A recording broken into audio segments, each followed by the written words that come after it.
Hello guys, magluto tayo ng wonton soup. Okay, wonton soup.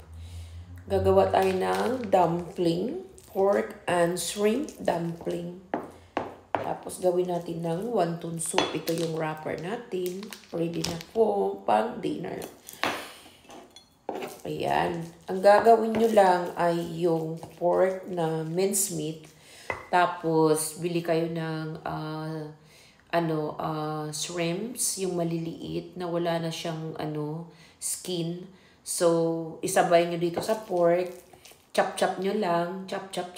Tapos, lagyan nyo siya ng konting salt and pepper. Tapos, maglagay kayo ng special seasoning ninyo. Kung ano yung seasoning na ilagay nyo. Yung chicken seasoning, yung powder. Tapos, sesame oil para dagdag ng amoy at sarap. Hello guys, ito na yung nagawa kong dumplings. Ayan, pork shrimps dumpling. Ayan, madali lang naman siya gawin. O, diba? O, ready na natin siyang i-boil. Hello guys, ito na yung dumpling soup ko. Ayan, diba?